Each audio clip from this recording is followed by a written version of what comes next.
What's happening, everybody, and welcome back to another episode of Park Lane Podcast, episode number 93. And this week's episode is sponsored by Bait Recruitment. As a UK recruitment agency, Bait Recruitment recruit UK salespeople for real estate roles in Dubai and across the Middle East. So if you're interested in finding out more information, just head over to bait.com. That's BAYT recruitment.com to find out more. Right. Lads, how are we doing? Dave, how are you? Oh, I'm glorious, mate. I'm excited. Lots happening. Lots been happening in the background, which we'll discuss more on later. But yeah, things good. Amazing. Wes, how are you? Yeah, not too bad. Finally out of the glorious sunshine as been coaching all day. But yeah, looking forward to yet another good episode, as they always tend to be these days. Exactly, mate. It must be something to do with you. Talking about the good weather, actually, like without boring people and talking weather all show. But yesterday in Glasgow was like the wildest day ever. So started off like bright sunshine, and I was like, "Oh, what a weekend it's going to be!" Check the weather, looked like it's going to be glorious. Booked to play golf, and then literally for 3 hours torrential rain, and then went back to bright sunshine again in the afternoon. It's just been a mental weekend. Typical summer in Glasgow, right? Yeah, exactly, mate. Exactly. But you know, a lot's been happening in the background at Spurs that we need to talk about. But let's get into shouting out some of the people in the chat to begin with. Jay has said evening and then said, "Come on, Solanke to Spurs." Eva blogs again. Evening was mom. Then evening all. And Jay said he was the first to write a comment. He wrote it on Saturday, but comments have disappeared. So never mind, that's okay. And Callum, all the way from Prague, said evening all. Evening, Callum. I can't believe Callum is sober enough to be able to listen to the podcast. Yeah, if I'm in Prague, I'm not sober. No way. I'm sure he's not preoccupied with something else. But anyway, let's jump straight into it and talk about yesterday's final pre-season game, which was a bit weird, to be honest, because we only played Bayern Munich last weekend. And then we decided we were going to play them again. So whoever thought of this like pre-season schedule, because obviously like this one was scheduled in from the Harry Kane transfer. So, and I assume it was something like Daniel Levy figured out that we would get all the gate receipts and, you know, therefore make money that way.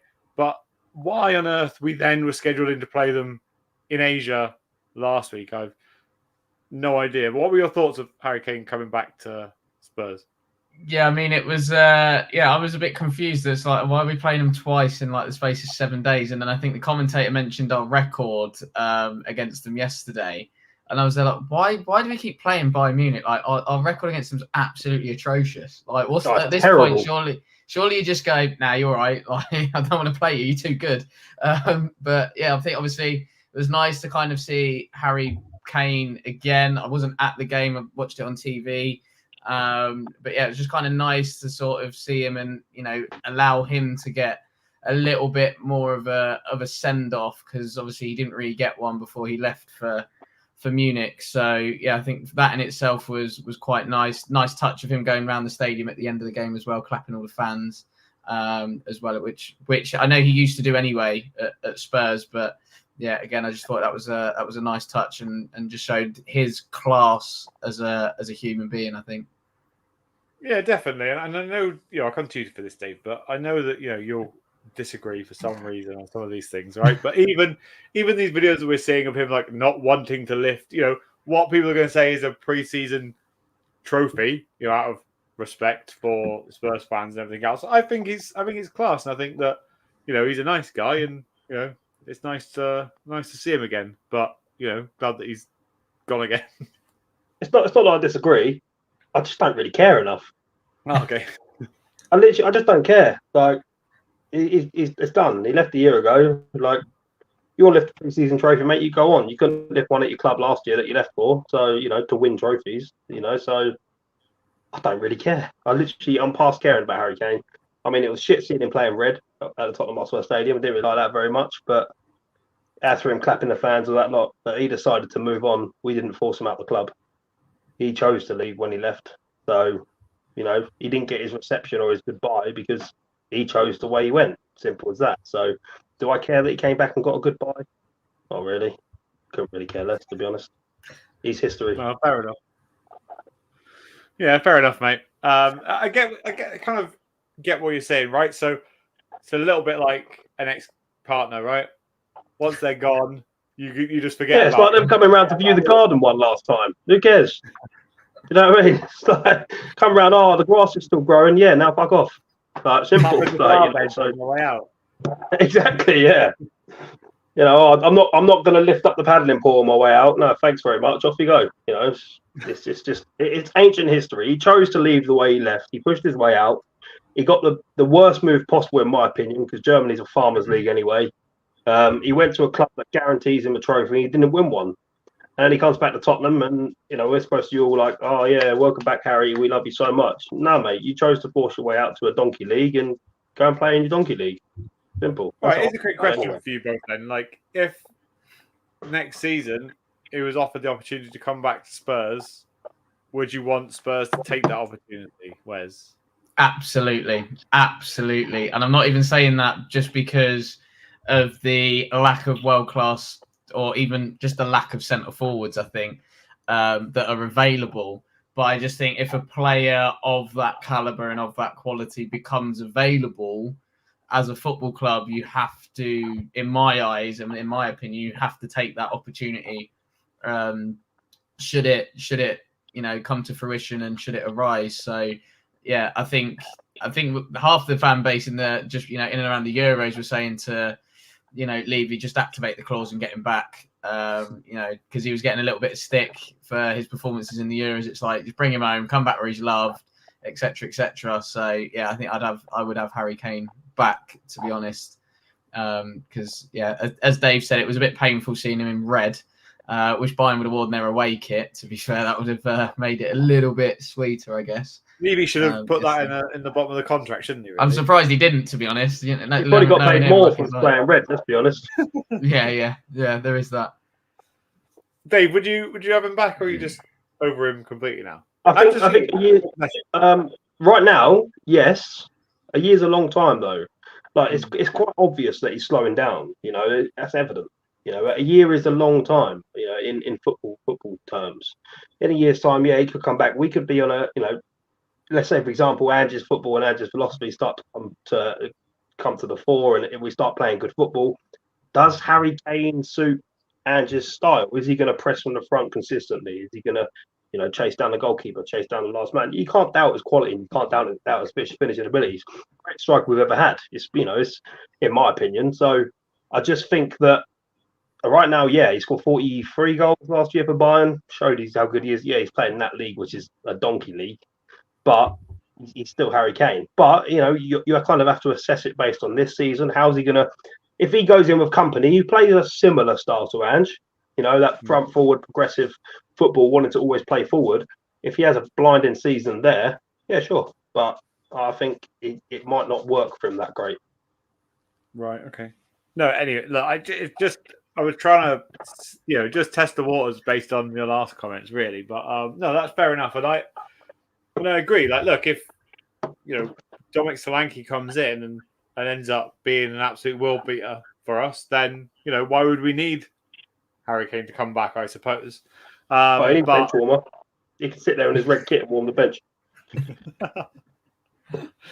Fair enough. And let's. I was going to wait, but let's talk about Big Dom, Wes, because I can't remember if it was at the end of this last week's show or the week before, when you must have talked for about 5 to 10 minutes about how you didn't want Dominic Solanke coming to Spurs.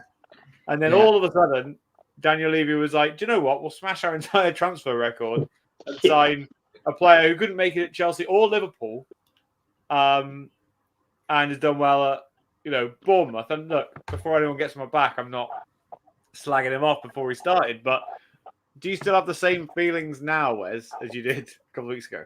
Well, my feeling is that we've just spent 65 million. Put it this way, we've spent 65 million pounds on a player who has one senior cap.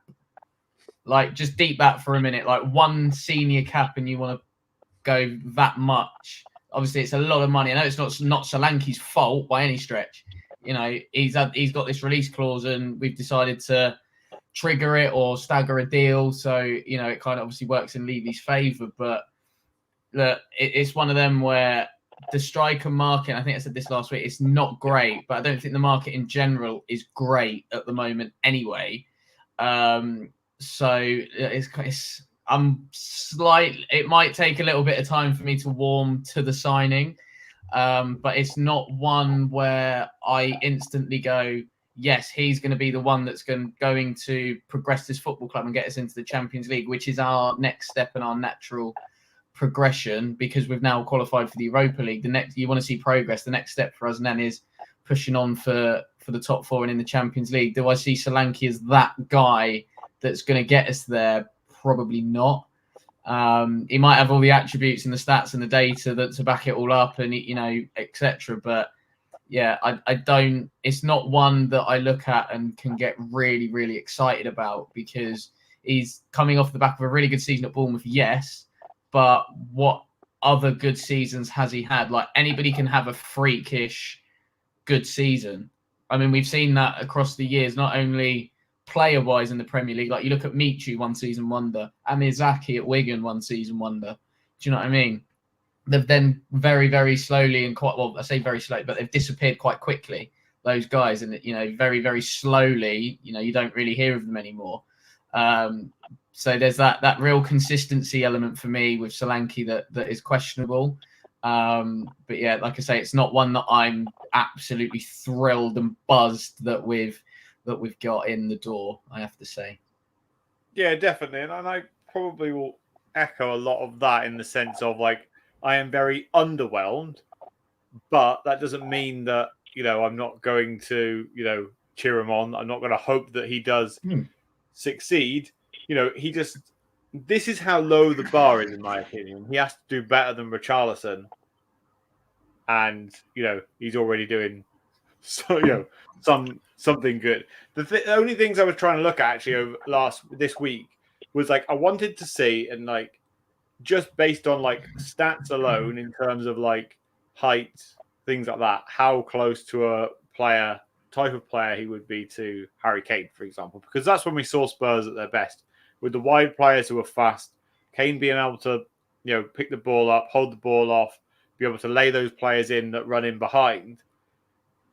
There has to be something like that, because you're not going to have him, running with balls over the top. Do you know what I mean? Because Ange doesn't play like that. The ball's going to have to come into him, and he's going to have to get it out of his feet. As far as, like, hard jobs go, he's probably got one of the hardest jobs of any Spurs signing that I've seen in a long time, because we need a striker. We need somebody who's going to score goals, and he has to come in early and he has to score goals. The only benefit, Dave, is that the press conference after yesterday's game, Andrew was asked if he's going to start against Leicester, and he pretty much said yes. Yes, he's fit. He's been training with Bournemouth. He's had games under his belt. Like, we just need him to get into this squad. So the likelihood is that, he's going to start. He just has to get a good start, doesn't he? Yeah, I mean, let's be honest. Tottenham signing strikers is not a good thing. How many strikers have we signed over the years and been like, yeah, this is the one? And it never is. I mean, what was the last striker we signed from a lower league not a lower league team, but a lower team? Obviously with Richarlison, but then you look back a bit further, Raziak. You keep looking at these players. But I mean, look, Solanke's had a great season at Bournemouth last year. His style of play definitely suits what Ange is looking for. I think 65 million is too much. Would I prefer to spend 40 million and maybe 20 million on a set piece coach? That would have been a good idea. But realistically, he's a good player. I think he'll do well for Tottenham. I generally think he does suit Ange's system. Do I think he's going to get us 30 goals a season? Not a chance in hell. But we're quite fortunate in the fact that we do get goals from a lot of other places. Goals contribute to the team. His pressing is obviously something that's something that we desperately need. We need him to kick on from what he did last year at Bournemouth, because he didn't do well at Chelsea. He failed at miserably at Liverpool, and his record with Bournemouth isn't lifting up any trees. Was it 200 appearances, 70 goals? It's not world beating. Do you see what I mean? So, I mean, there's a lot of unanswered questions. I think 65 million is too much. I wouldn't have paid that, but I'm not Daniel Levy. And Daniel Levy, I mean, rarity that he spends any money at all. So we should be saying thank you for spending something, you know. So, like I said, the jury's out in my book. We need more. I don't think we've got enough yet. Do I think Solanke and Richarlison are the two strikers that I'd want to be going into a new season with? Probably not. But we get what we're given. And it's better than going in with Richarlison and just Lancashire as backup. So we've got to take it. Difficult, isn't it? Because, you mentioned it there at the end about youth players, and how many times do we hear people say we need to give youth players a chance, we need to integrate these players into the squad, and yet we have two strikers. We only thought we were probably going to have one with Richarlison leaving, which doesn't look like likely to happen now. But we always ask for these things to happen. Then when we get them, and I'm not getting at you, like just in general, like then we go, oh, we don't really have enough players and we need more. But yet, we have these quality players. And to be fair, Lancashire and Mikey Moore in particular, like I haven't watched a huge amount of pre-season based on I've had a lot of things on the last few weeks, but a lot of people have been talking about Mikey Moore, and I've spent while I watched the game yesterday and he came on, I focused a lot of my time just watching him, and the amount of quality touches he had and little flicks around the corner to try and get past players like Coman, for example, who are experienced quality players, I thought was absolutely sensational for him. And we will talk next week a lot more about who we want to be in our starting lineup. But for me, I think Bergvall has to be. Mate, he has been ridiculous pre-season. Yeah. For sorry to jump in, but for a kid of his age, the composure and the everyone talked about how Maddison was going to be our Ericsson replacement. I actually think it could be Bergvall. Looking at his performances and whoever's responsible for that deal, hats off to you, because he looks unbelievable. Same as Archie Gray is another one. They look really, really good. But again, you're putting a lot of expectation on very young players. And I think, what worries me is I remember, we're all Tottenham fans. You'll remember when we had Defoe, Berbatov, Keane, it was Pavlyuchenko. We had four strikers, Now we've been lucky to have one the last few seasons. Now we've got two. Let's hope we can do something out of it. Realistically, as a Tottenham fan, we should be going to try and win the European competition. I think that's a given for a club of ours, or even a domestic cup. So it worries me. Other clubs have spent very big. West Ham, I think they spent very, very well, actually, West Ham. And, other clubs have spent decent money as well. I think City haven't really done much. But again, with their squad, do they really need to? So I think we are playing catch up with a lot of teams. I still think we need more. I still don't think we have enough. I still think we need a set piece coach.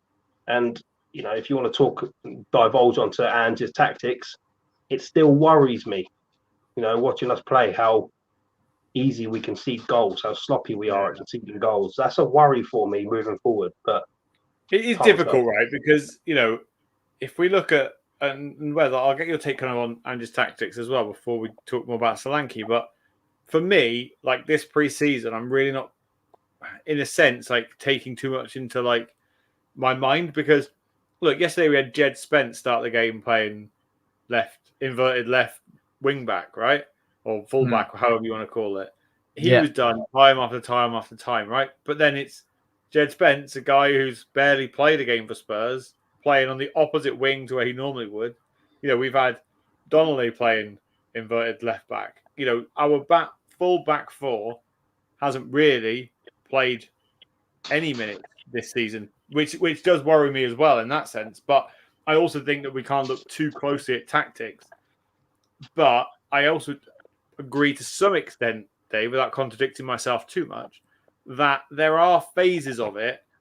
So I believe that the wingers or the fullbacks come inside, and then effectively somebody has to cover them, right? Whereas at some point, they have to be covered. And whether that's being done, I don't know, because you can't just leave yourself that open and not have a cover in place, right? Yeah, unless you're Marcelo Bielsa and you just go for it. But it's. I think it's quite simply, it's just about the balance of the team and the structure that you have. So a lot of the time, obviously, you're seeing your Cities and your Arsenals, 5, and I think we had it, to be fair, under Mourinho, 5 behind the ball, 5 ahead of the ball. realistically. That's kind of what you would want. It's however, and then there's a lot of differences in terms of how you set that up and what that looks like. Some prefer a bit of a box in there, so maybe you're 4 with the 2 centre halves and 2 in front. There's your box. So if anything does go wide, the 2 sort of sitters would then disperse out left and right and cover that side if need be. But I think ultimately, like I say, it's just about the balance, and we often leave ourselves really open and exposed when we don't need to. And yeah, I just think that is a big concern, because if we keep getting done on transitions and counter-attacks, then we're going to concede a lot of goals. So we're then having to effectively score at least 2 or 3 per game, which is quite difficult in itself.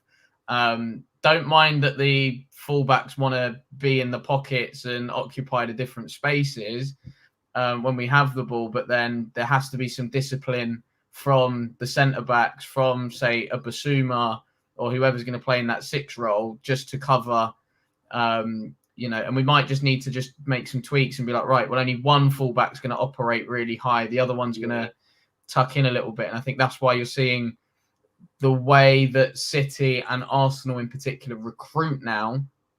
You look at like Gardeval came in as a left-sided centre-back. Pep's had him playing left-back, but left almost of a 3. And then you've got one of the centre-backs, i.e. John Stones, coming into the middle. Arsenal have done the same now with Calafiori, who I believe will end up being their first choice left-sided defender, but he will cover, I think, and almost be that 3rd centre-back. And then they've got one coming in and stepping into the midfield.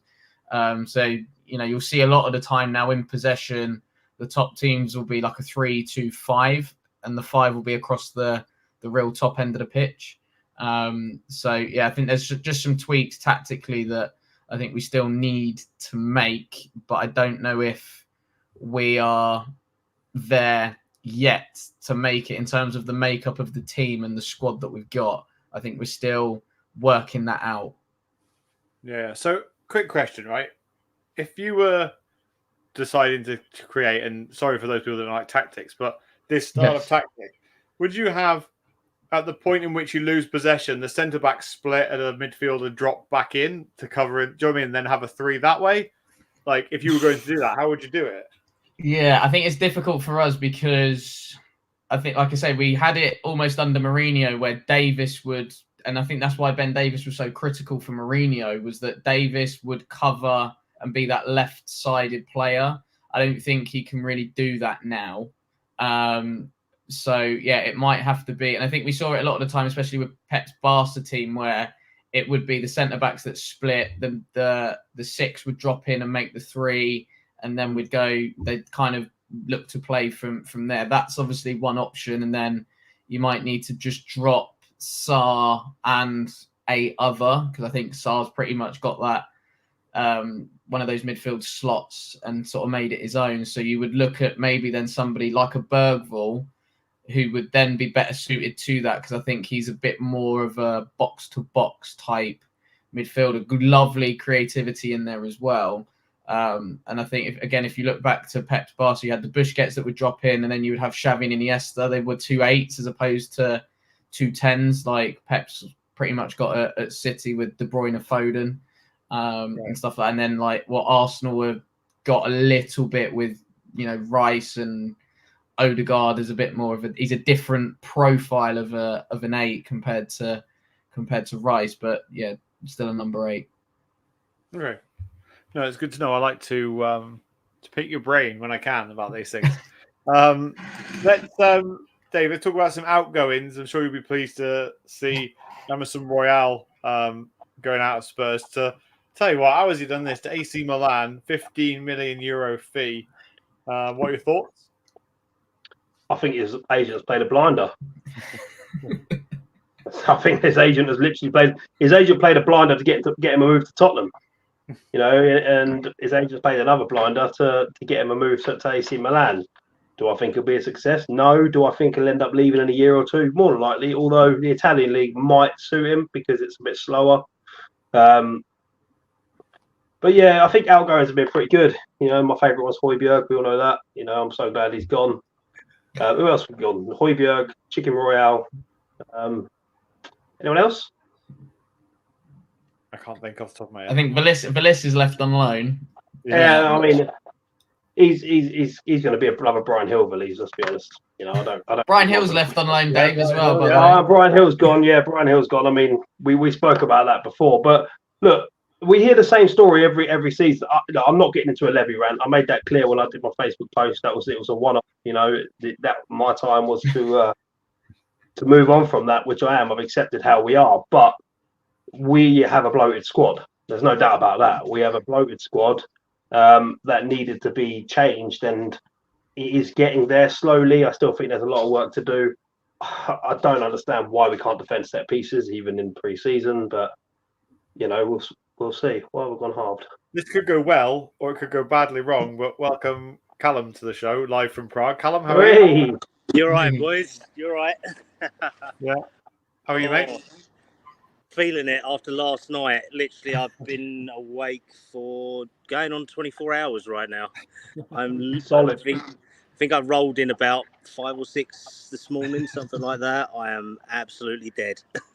Nice. Well, I won't keep you too long, mate. But what are your thoughts on Solanke to Spurs? Because we did mention it earlier, but from what I read from Paul O'Keefe, it's £57 million with 30 million of it up front, and then the add-ons can make it up to 65. I don't know how true that is, but it's not the worst deal, to be honest. It could be a lot worse, to be honest, but it's just quite an expensive one, to say the least, for a player that's not great, to be honest. Yeah. Like, do you think he can do business as the main striking, force of Spurs for the next season? I think he could do something, but I don't know whether he could lead the line enough to make up for what we need. I definitely think there's someone else that we do need to bring in to give us another dynamic, because when you think, like you guys were saying earlier, he's not had more than a 20-game season. Then you've got Richarlison as well, who never has more than 14 goals a season. So, I mean, he's not the guaranteed striker that we do need, but the market for strikers is so piss poor at the moment that you're either going to overpay for them and get someone like Gyökeres, who has probably got decent European pedigree but no proven in the top flight, or Solanke at 65, and maybe 55 up front with 10 million add-ons. But I guess that's the going rate for an English striker now. It's overpriced, it's over varied for someone who hasn't really done it in a top flight position at all. Yeah, it is difficult because I don't know if there's any name out there, if someone gave it to me, realistic target that we bought, that I would say he is perfect to come into this side. And so that's the bit that makes me think, well, do you know what? If Ange Postecoglou, wants him at our club and he fits into, how Ange wants his players, whether that's, via attributes or whether that's via whatever he does his analysis through, then we have to sit there and say, we always talk about the manager getting backed, Wes. Surely this is now him getting backed, right? Yeah, but everybody mentions the manager getting backed, and everybody just assumes it's people coming in. There's also backing him by getting rid of the ones that he doesn't want at the same time. And yes, Ange coming out and saying that Solanke was a player that he'd earmarked, that he wanted, and that his attributes suit the way that we want to play, everything else. But obviously now that's down to Solanke to show the faith that Ange has put in him. But I still have my reservations on it, because I think as we've mentioned, like, he's had one you would argue outstanding season in the Premier League. Like, his goal, and as Dave mentioned earlier, his goal record is not great. But then again, as Callum said, like, the striker market is that poor that when you're it's like the worst time really to be desperate for a centre forward, because you can't go and pick and get one. And I think usually after the back of a tournament, you see a lot of movement, a lot of players going here, there, and everywhere, and usually there's a striker that's coming out of nowhere that then becomes available, or teams go and sign. There wasn't anybody like that really at the Euros. You would argue, at a push, you would say Fulkrug, but then he's 31, so he was never going to really fit into what we were going to do anyway. And he's ended up at West Ham, who are arguably the only club with a worse track record of signing strikers than us, really. Because their track record with centre forwards is absolutely abysmal. Like, it is terrible. Thing is, they sign them and their strikers move on elsewhere and do really well. Yeah. So at least that happens anyway. At least they're not doing the bits in the West Ham shirt. Like wingers have sort of taken the forefront, like Williams, Lamau, people like that. So I mean, it is difficult, and I guess Ange does want this versatile forward, but so many teams want strikers at the moment. It's us, Arsenal, theoretically City need a backup to replace Alvarez as well. So many teams going around, even in the top six league, the Prem and in the other leagues, that we are literally scraping the bottom of the pan. And then we were so lucky with Harry Kane for so long that when he did go, we've had to bring in 1, 2, maybe even 3 players to replace him. You look at Maddison, Johnson, Solanke now, realistically, maybe Richarlison. But we were so lucky for so long, and now we are in a different dynamic. I wouldn't say we're worse, say we're definitely a different type of team now compared to where we was 12, 18 months ago. Yeah, definitely. If somebody wants to hear the stats of Dominic Solanke's Premier League history, prepare to be, worried, and that's all I'm going to say. In the 2017-18 season, he had 21 appearances, 1 goal. 2018-19 season, 10 appearances, 0 goals. 19-20, 32 appearances, 3 goals. Then he was out of the Premier League for a while. And then we have the 22-23 season, 33 games, 6 goals. And then the 23-24 season, 38 games, 19 goals. So what we say in one season where he scored more than 10 Premier League goals, like, of course, we're not going to rely on him on only goals, Dave, but, you've got to hope that he pulls out something out the bag, right? You know what? It's frustrating because, Richarlison's goal record is actually a lot better than Solanke's in the Premier League.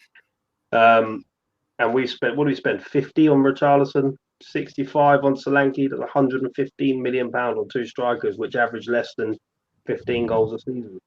Yeah. It's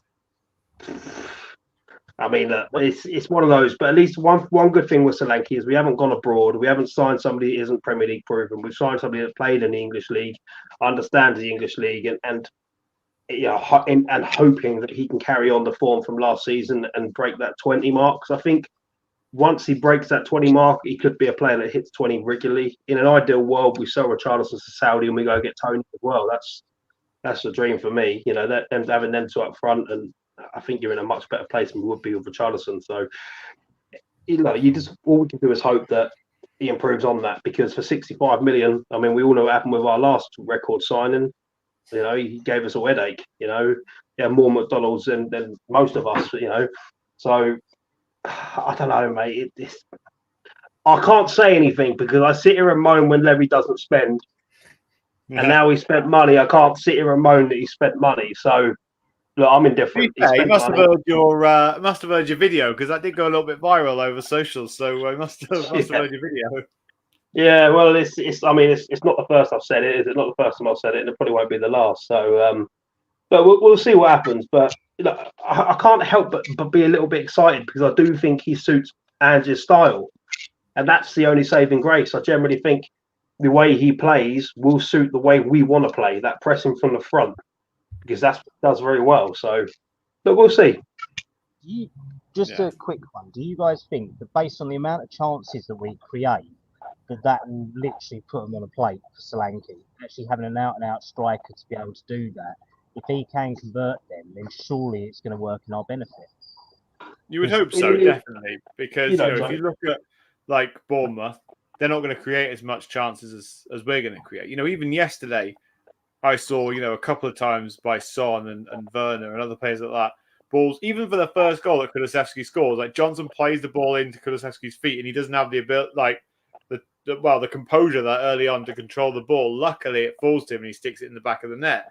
But I think you could be right there, Callum. Like, having somebody who, is an out-and-out striker who has the ability to, convert those without even thinking twice, it could, he could have a hatful, but I just don't know, mate. I just don't know. If you look at some of the goals he scored for Bournemouth last year, I mean, he pretty much hugged that goal line for, say, 50% of them, and he was always ready to press, ready to push from the front. He forced mistakes from defenders and goalkeepers, and that's what Ange wants from his system. You want to be able to pick up the first time, second time ball and just go with it, and having them balls across the box and putting it actually into a focal point compared to having people in a false nine like Kulu's been in pre-season, having someone like Sonny who can't win one-on-ones with Richarlison. Yeah, he had his purple patch, but he pretty much scored 9 goals in games and then scored 1 after coming back from injury 3 months later.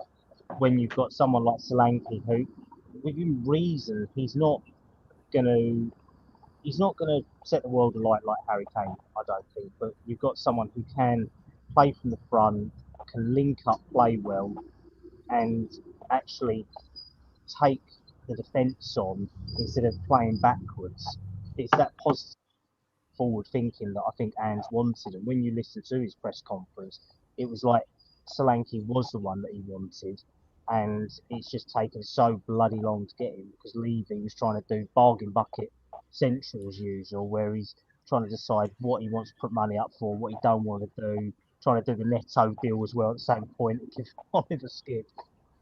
And there was all them reports that apparently he was trying to give Bournemouth Solomon, Valise, Scarlett, all of these because he didn't want to cost the money. And now that he's finally got it, at least we've got a striker that can do something and actually can score goals, but hopefully can do it for a top club and not just for a mid-table Bournemouth team who, no disrespect to them, aren't going to get anything further than probably 9th, 10th, within reason. Yeah. No, fair enough. Look, I've got one question for you all quickly before we move on from Solanke. And it's just like a one-word answer. How many goals will he score, do you think he should score this season to it be classed as a successful signing? I'll go to Dave. 25. Ooh, this season? This season. 25. All comps. 25. Oh my God, I was going on between 15 and 70. 25. All competitions. If we added 15 goals on last season. All competitions. You think how many games we play? All competitions. He should be getting, for someone we're paying £65 million for, he's 25. Wes? In all I don't mean the Premier League. In the Premier League, 15, 16, fair enough. But in all comps, he needs 25 minimum. I'm going with 20. I'm going with 20. And I think that would be deemed fairly decent, I would argue. Because I think, obviously, as we mentioned earlier, we do get goals from elsewhere. Obviously, his main job as a centre forward is to put the ball in the back of the net, and that's why we've paid the big bucks. But I don't want to put that much pressure on it. He's got to hit 25, 30 or goals because I don't think he's gonna be able to do that. But I think 20 is a reasonable target, an achievable target, I think, for him as well. As Dave said, we're in Europa League this year, so a lot more games as well. So yeah, I think 20 would be a fair reflection, I think. Yeah, nice. Callum. Yeah, I'd say 15 to 20 in all comments, to be fair. But I think realistically, based on how easy the Europa League is, it should be banging them in for fun, to be honest, against some of them Mickey Mouse pub teams. So yeah, it's got to be 15 to 20 to class it as at least some sort of success. And you hope that your other players step in with them amounts as well. Yeah, 100%. Before we move on to talk about wingers and other players, everybody that is watching, please don't forget to like the video. Also subscribe to the channel as well. And we'll quickly pass you over to Dave, who has a little bit of a announcement, can we call it, Dave, to discuss? Yeah, I mean, obviously, as people know, I've been working in the background with a few of my friends on a weekly FPL show that is now greenlit. So our first show will be this Wednesday. It's going to be a late one Wednesday. It's going to be a 9 o'clock show. But that's not going to be our regular day. I'm pretty sure our regular day is going to be Saturday evenings. But yeah, we're really excited. Obviously, get involved in the league. So there's the league this season is slightly different. It's still the same league as last season. The link is on the Twitter page, the Facebook page, everywhere. Get involved. It's free to join. There's cash prizes throughout the whole season. There's football shirts to be won. There's cash prizes for the overall winner. One of them's in the chat, Russell Wilson Brown. I think he just said hello. He's one of the new hosts. There's another friend of mine called Rossi. There's another friend of mine, Hindi. So there's a good bunch of lads that I've known for a very long time that are all very, very good FPL players that if you want the advice and you want to start beating your rivals in your mini leagues, then there's no better place to come, honestly. I'm really excited. It's going to be good fun. So Wednesday, 9:00 will be the first show. Jump on board, 45 minutes to an hour of your time. We're going to talk lots about the upcoming FPL season, some strategies, some tactics, talk players, answer all your questions, introduce you to the other lads. And like I said, jump on that mini league because it's free to enter and you can win money. You can win real money just for playing FPL. So yeah, we're really excited. Yeah, 100%, mate. I'm definitely going to be there tuning in because I thought I was quite savvy recently because, I'm not a big FPL player, but I thought I was quite savvy because I saw that, I don't know if this is how it works, but I obviously was, clued up on the Solanke information. So I was like, I'll buy him in early, whilst he's a Bournemouth player. And then hopefully his price goes up when he transfers, but I don't know if that's how it works.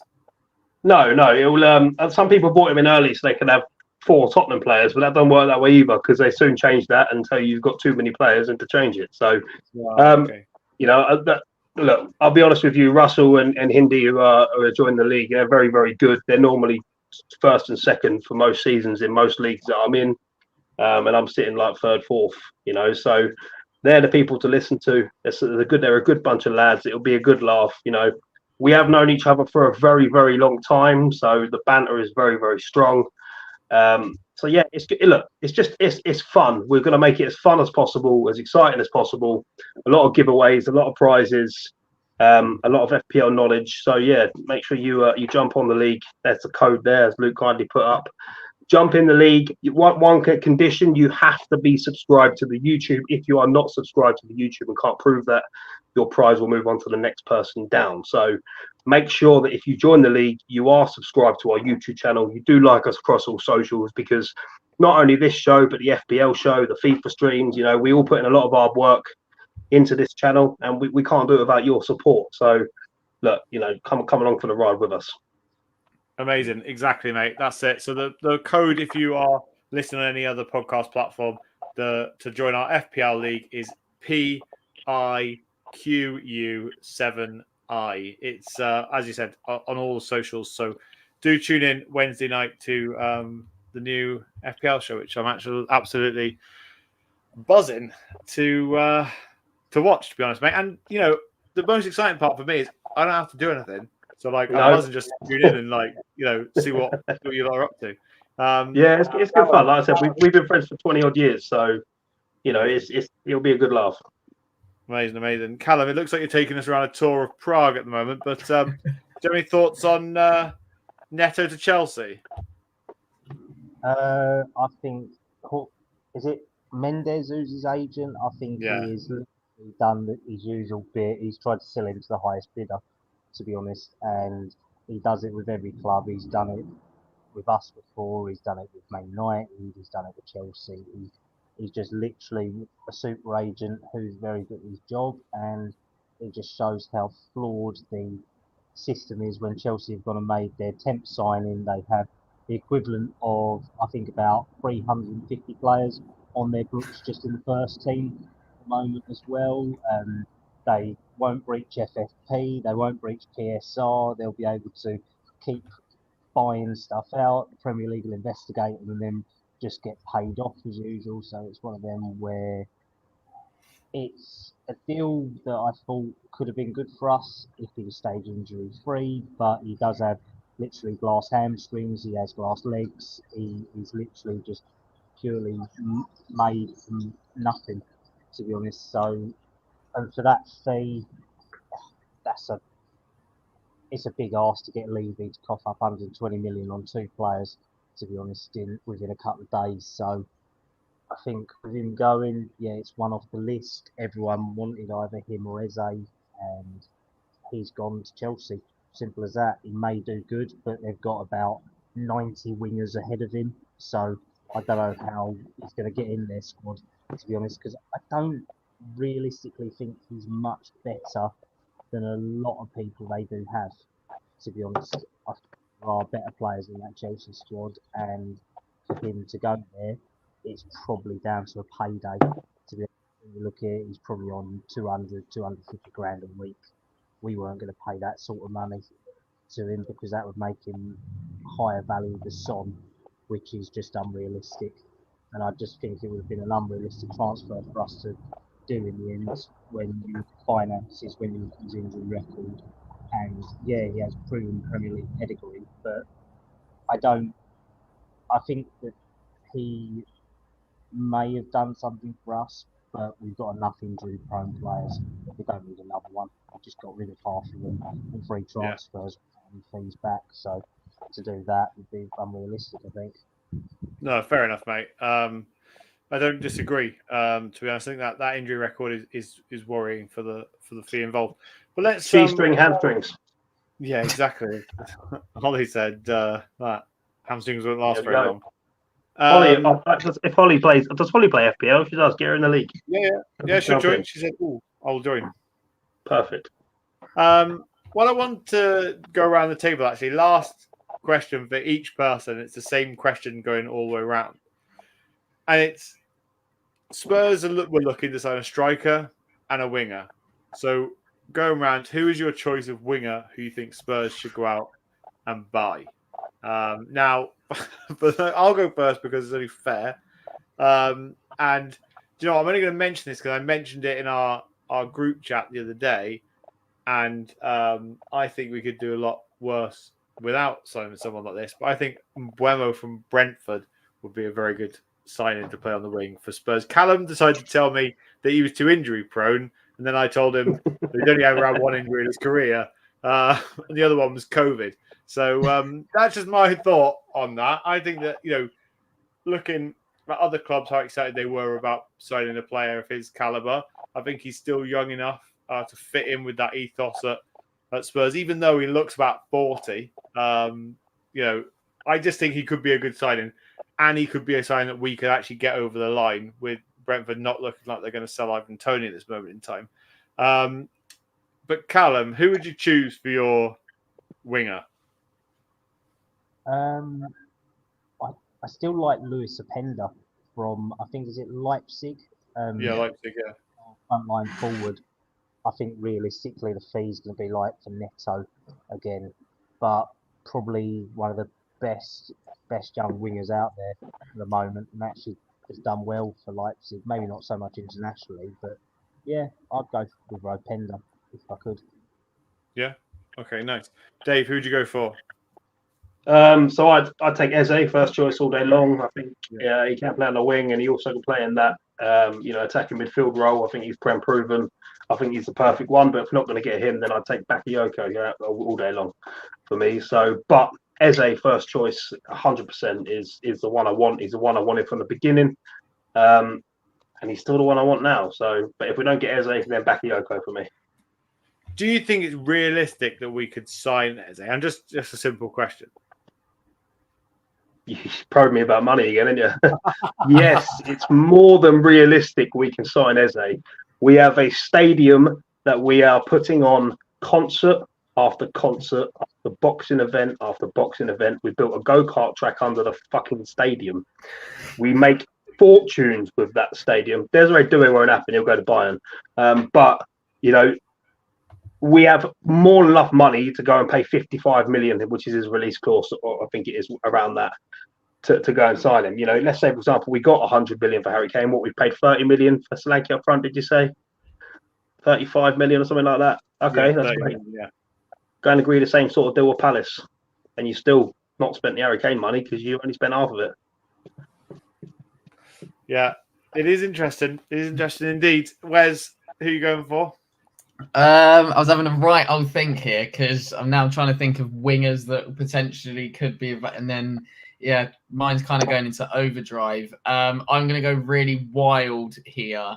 I quite like the look of Koleosho from Burnley and Odobert from Burnley as well last season. I know Burnley were absolutely abysmal last season and were pathetic in terms of how they tried to come into the Premier League and think they could play the same way as what they did in the Championship. And obviously we tore them apart at Turf Moor. But I think those two in particular look really bright.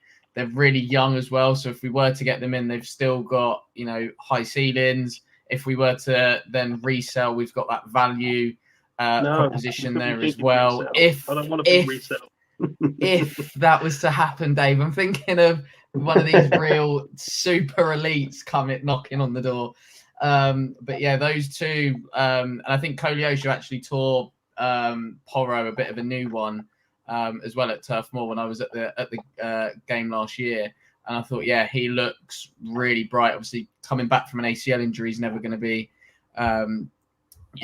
easy. But those two would be mine choices. I know they are completely wild. But there was just something about the both of them that I just like the look of. They are quick as well. So I think they would really suit Ange in the way that we want to play. Would you take them over an Eze? No, but for me, Eze's a 10. So I don't see Eze as a winger. So I definitely see Eze as a 10. And I think Southgate just chucked him on for England and went, right, there you go, do something, basically, in the Euros. So, I definitely see Eze, and especially in his best work, QPR in particular, and at Palace, was definitely as a 10. I don't see him as a wide player for me. Well, Koleosho's 19. Yes. And Odobert, how old? Probably similar age? Similar age, I believe. So, those two for me. I think there was, like I say, just something about them that really excited me. And as a wide player, when they get the ball, you want to kind of go off your seat. And I think they did that in the minutes that they played for Burnley. And like I say, I know the Burnley team were shocking. So you think honestly, Wes, if let's say for example Daniel Levy rung you and said, I'm going to give you whatever you want to go and sign whatever winger you want, you choose Koleosho. There's just, like I say, there's just something about him that I go, bang. I also think that if money was no object, then there's other players, isn't there, that I probably wouldn't even go for Eze as a winger, to be honest. Like we're going I'm the same as Wes. Like we had again, like Wynnie was saying no. Eze's a winger, but he can play in a 10, but he's actually a winger, blah, blah, blah. Like, I think he's a 10. Do you know what I think it is? Is that with Tottenham's kind of like attacking midfielders, that they all interchange, they all move. And I like that. And for me, that's why Eze suits us, because he has the ability to interchange, to drift in the centre. And then the players can do the same around him. So sorry, my rats are having a scrap. So for me, it's the same. It's that interchangeable positions. That's kind of what Ange likes. So that's why I'll choose Eze. But if you want an out-and-out winger, you can't get better than Bakayoko for me. But then I think his comments coming out in the last couple of days where he's saying that he wants to play in the Champions League, I don't think will sit well with Ange in terms of, when he's calling players and stuff like that. Like he's only signing players that want to play for Tottenham and they're excited to play for Tottenham as opposed to being here because we're in Europe or, we're in the Champions League, etc. So, I'm not saying Bakayoko's bad by any chance because he's brilliant, but I just don't think he'll pass the Ange call. I think that's why we've steered clear of Ivan Toney, to be quite honest. I think that's why a lot of clubs have steered clear of him because Johnny said at some point, I'm going to try and pull it up because Johnny does our resident Arsenal fan, so I don't bring up a lot of your comments, but you did. Here we go. He said this Toney business is weird though. Nobody is on for him. Why? That's a weird one. I think it's basically down to some of the things that he said in the media. I think that, he bigs himself up and tries to get himself these big, moves to be able to secure that for him because that's what he feels is best for his career.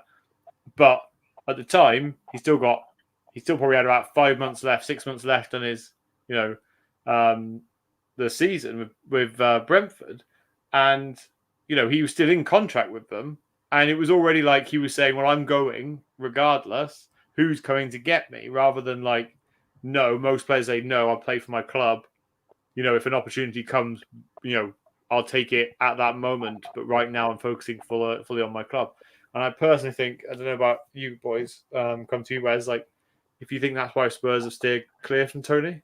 I think there's a lot of clubs that have stayed clear, but I think it's because Brentford have tried to position themselves in a way that makes it really awkward for any club to try and get a deal. So I think Brentford have kind of gone, okay, he's available, but only if you pay this. And then it's like, well, okay, they've brought in a centre forward to effectively replace him, but then obviously that centre forward is now injured. But yeah, I just think the way Brentford have positioned themselves doesn't help Tony, and I think they've potentially priced him out of a move because they're Can I throw a mad one out there about Tony? I think he'll end up with City or United. I reckon I think if he's going to go to anybody out of the big six, for me personally, I think Arsenal. I just think Arsenal I don't think he suits them. I don't think he suits with us Alvarez, either, with Alvarez leaving City, they're going to need somebody to back up Haaland. He's available for fairly cheap. He helps their English quota. It's not going to break the bank. They're not going to get their pants pulled down. I just think it just kind of works, and it's just whether he's got enough pride to know that he's going there as a backup, because whether he can take that. But for me, that's kind of. But I get the Arsenal thing. I have thought Arsenal will transfer window, but watching Alvarez go to Atletico, I just think City might just nip in there and go, yeah, we'll have it for now. Yeah, but yeah, I think, like I say, I think Brentford have just made it really difficult for him. But then saying that, his agent as well is making life ridiculously difficult for him because he's commanding 250 grand a week. And they're going, well, what have you done to, command that? Like, the best thing you've done is slot a penalty away for England at the Euros and it's just Harry Kane. Like, that is the best thing you've done in your career and you're 28 years of age. Like, just relax yourself a little bit and kind of know your humble place. yourself. Yeah, a little bit. Like, come on now. You're not getting 250. Like, I don't even think he gets 250, Dave, even if he goes to City or I don't either. Or United. I don't but think he is the type of player that if City come calling, he'll go because then he can win trophies and be like, I've won all these trophies. Yeah, 100%. I don't think he goes to United. Obviously, they've got Xerxes and Højlund, and I think they're going to be set on those two. So I think the obvious one is probably Arsenal. Yeah, I think the obvious one's Arsenal because I don't think Liverpool are going to go for that profile of centre forward. And I think slots under instruction almost, if you like, to get the best out of Darwin Núñez as well. Yeah. I still think there's a player in there somewhere. Yeah. What, Núñez? He loves Núñez, mate. I genuinely thought he would be a perfect all-round signing in terms of stature, build, age, and also money that would probably cost Levy would be a lot less. I thought it would suit everyone. But I mean, his finishing is just so rash. Like, he is wild with his finishing.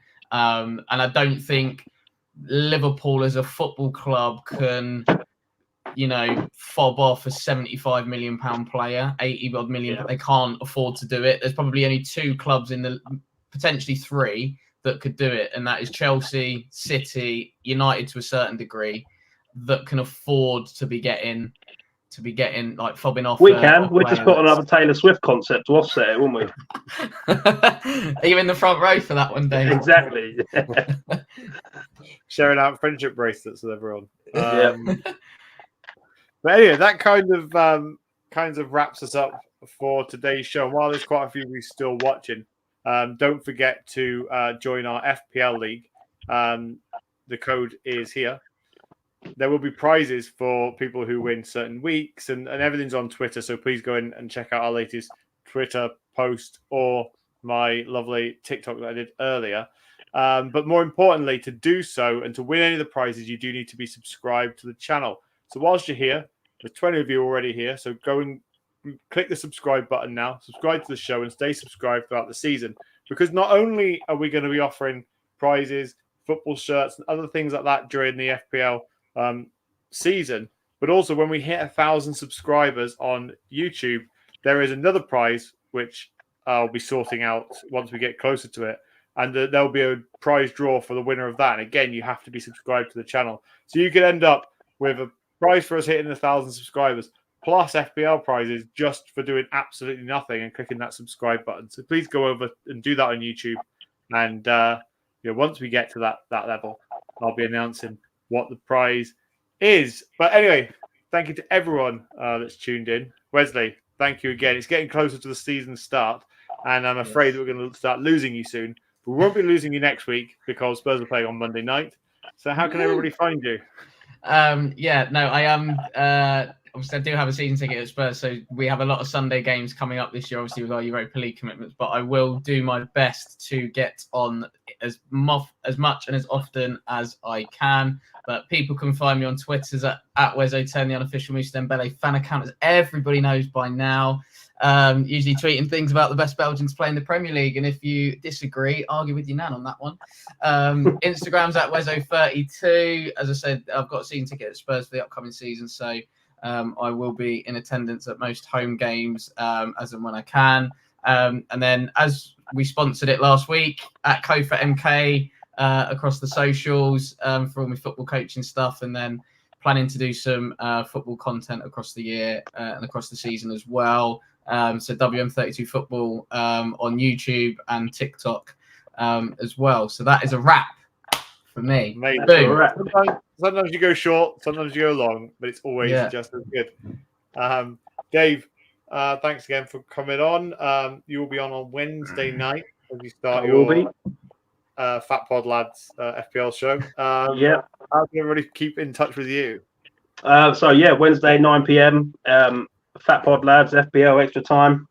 We'll be going live that day. We'll be talking more about the prizes on offer, what you got to do to win them, etc. But like Luke said, the most important thing is you are subscribed, because I'll be checking.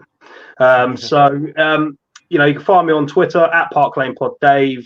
Usually I'm on Facebook on the Park Lane Podcast Facebook page. I've got a 5-minute rant on there, which blew up actually last week. Took over social media a little bit, but you'll find me here pretty much every Sunday now the season's starting, and obviously with the FPL show as well. At Park Lane Pod Dave or at Park Lane Pod. If you want to have an argument about football, I'm your man. Amazing. And starting next week, which no one's really talked about, is the eagerly anticipated score predictions table, which we did last season. So, once again, we'll be all predicting the scores of every single Spurs game of the season. And we'll see who comes out on top next season. Last season, me and Wynnie finished level on the exact same points on the last day of the season. So let's hope it's as tight again this season. You can also play along at home by keeping your own scores, like Johnny likes to do. So anyway, thank you all very, very much for tuning in. We will see you on Wednesday night. Oh, actually, quickly, there's no FPL show tonight because no FIFA show tonight because Wynnie has had to look after his son last minute, so we're unable to do that show. But we'll try and be back as soon as we can with that. Dave will be there Wednesday night, 9 p.m. And then we'll be back for a Leicester preview next Sunday at 7 p.m. Until then, a massive come on you Spurs. Come on you Spurs. Come on you.